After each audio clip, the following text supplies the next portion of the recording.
This podcast is powered by the pros at Paschal Air Plumbing and Electric. Arkansas owned, Arkansas operated.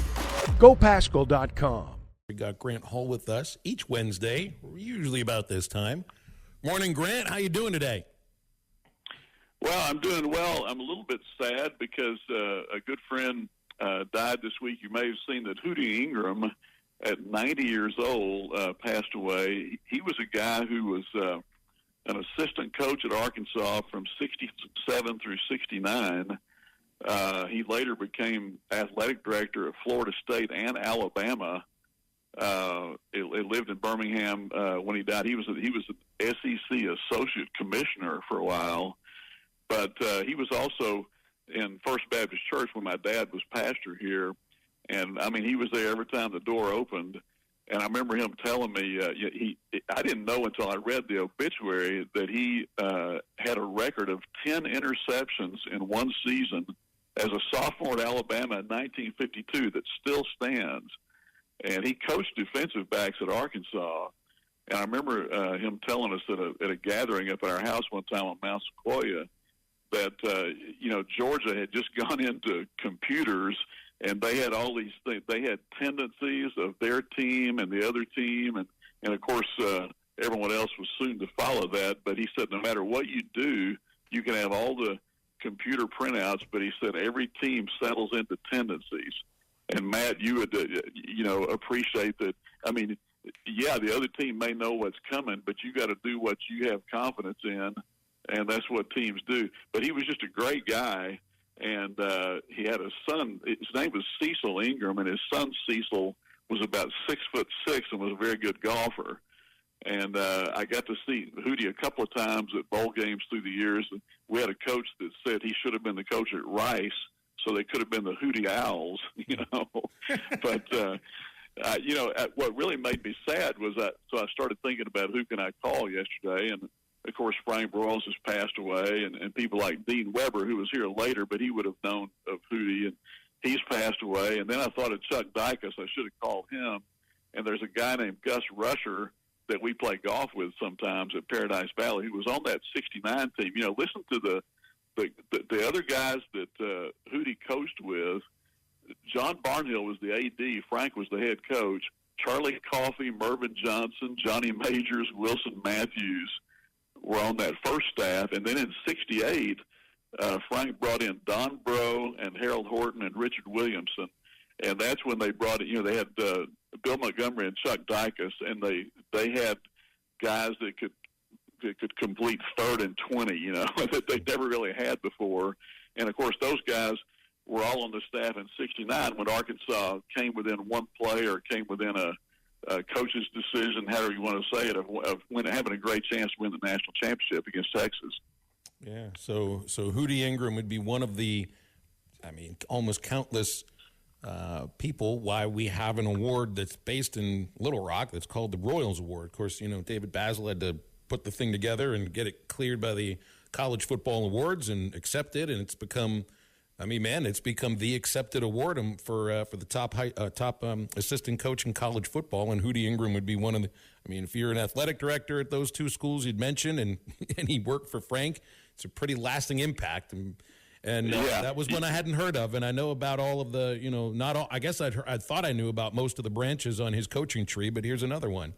Well, he was a head coach at Clemson for 3 years before, Clemson became the, Danny Ford, I think, won a national title when he was 30 or 31 years old there or something. And we know what they've done since then. And of course, Ken Hatfield coached there for a while. But Hoody did that, and I always thought that he would have been a really good coach at Arkansas because of his personality and ability to recruit. But he got into administration, and he was so good at that's what he did most of his career. Hey, Grant, I saw that women's golf was on top after 2 rounds. Third round in Vegas is today. But, it looks like everybody should have teed off by now. Do you know what's happened? I think they've been starting at 10 a.m. around in there, and I figured out they've got a 19-shot clearance over 6th place. You got to finish in the top 5, So I think they're fairly safe, especially if they keep playing the way they did in the first 2 rounds when they were 8 under par each round in Las Vegas. So they're doing great. Mystery had a great first round, and I'm trying to think. Todd, I believe, shot 66 yesterday, and of course, Marine is always good and steady.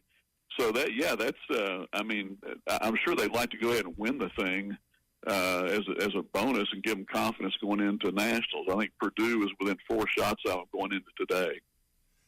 Hey, Grant, stay with some basketball. Devo going to Oklahoma State, Khalif Battle going to Zaga, and Blocker going to DePaul. Out of those 3, do you think all 3 of those guys have success? Which one of those 3 guys do you think went to the best spot for them to have success?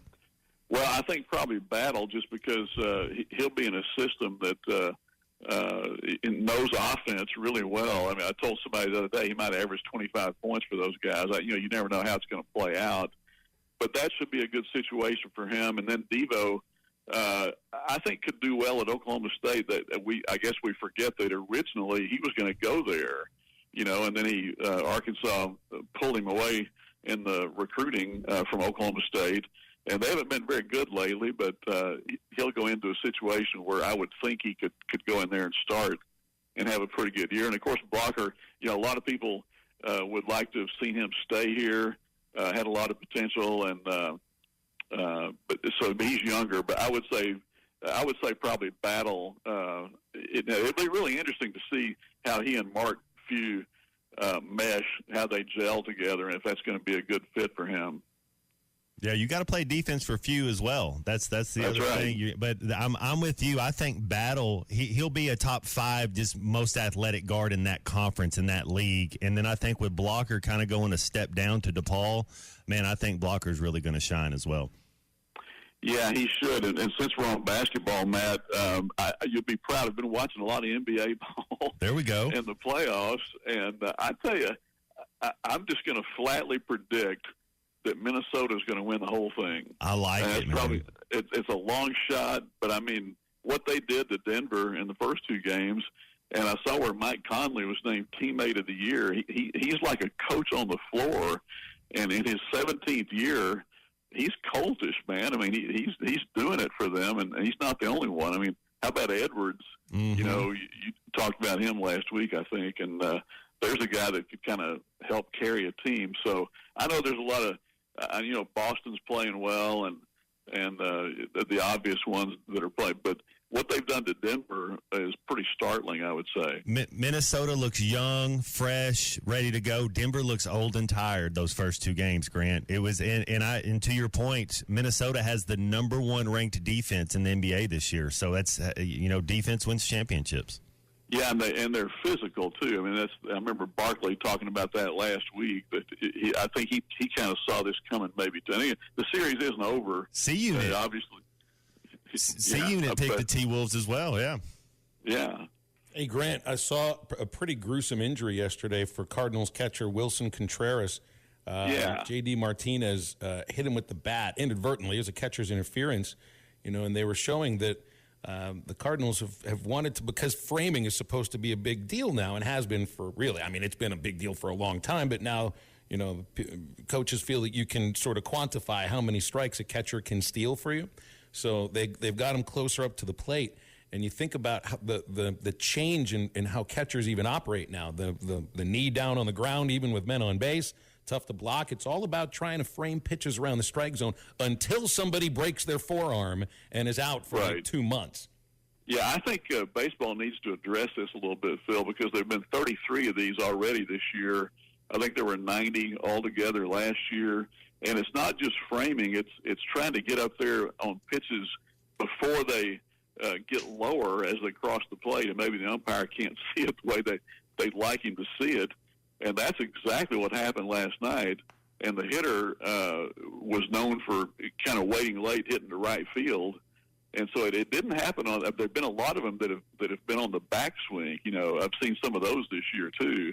Heck, we had it was Vaheva Aloy hit. I think it was the Florida catcher in the wrist with a backswing too. I mean, it's happening in college baseball too. Yeah, and I had seen it in some Cardinal games. I don't know what they can do. I mean, I don't know how you. But Ollie Marmol last night was talking about that, and it's specifically what we're saying, how it happened, and you'd like to see catchers protected because he was having a pretty good year for the Cardinals too. Hey, last thing, and it's like a combination of baseball and football thrown in here with the new commit for Arkansas football, the wide receiver, 28-year-old Monty Harrison. Yeah. Man, I got to say, there are naysayers that I've seen. There's going to be naysayers about everything, but they're like, oh, look at how desperate Arkansas football is. Man, Tennessee was in on this guy. Nebraska was in on this guy. And if you can rob a home run in AAA at the fence, if you can steal if you're successful on 84% of your stolen bases in pro baseball, that tells me you know how to use your speed. And he's got size, man, and he's older. I mean, I don't know. He hasn't played football in a long time, but it just seems to me with this kind of athlete, maybe he could make an impact. Yeah, and Matt, you've talked about this too, about how you have to have a number of guys with that kind of blazing speed anymore. Arkansas hasn't had it recently in numbers. They have Satanian and a few others, but maybe he can make a difference that way. He's played a little bit of Major League Baseball, and had good numbers, I guess, when he played football. It's been a long time, but that's going to be one of those things. If he succeeds, it'll be a unique story. It'll get a lot of play around the country, I think. Well, and that's why I tell kids to play all the sports, Grant, because tracking. If you're playing center field if you're playing any position in the outfield and you're tracking a fly ball, that's not much difference than tracking a post or a deep, as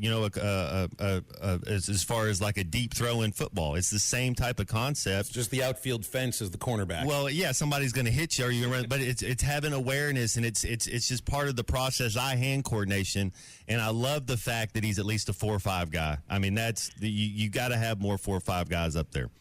Yeah, and quickly, Phil, I even think, Holt's done a good job of playing all over the place, but I would like to see Wilmsmeyer back in there in center field. Someone told me the other day that Arkansas was 15-4, I think, whatever the numbers amount, and then there were 2-4 in the conference without him starting. Yeah. And I know he hasn't been hitting lately, but he's got a good batting eye, and they got bitten defensively a little bit last weekend, so maybe you'll see him back in there in this series. We'll see. Some things to get into in just a moment, too. Grant, we'll leave it there. Appreciate your time, man. See you at Baum this weekend, okay?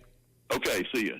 Thanks, Grant. Grant Hall with us each Wednesday here on Halftime. BetOnline is your number one source for all your betting needs. Get the latest odds, lines, and matchup reports for baseball, boxing, golf, and more. BetOnline continues to be the fastest and easiest way to place your wagers, including live betting and your favorite casino and card games available to play right from your phone. Head to the website or use your mobile device to sign up today and get in on the action. Remember to use our promo code BELIEVE, that's BLEAV, for your 50% welcome bonus on your first deposit. Bet online, where the game starts.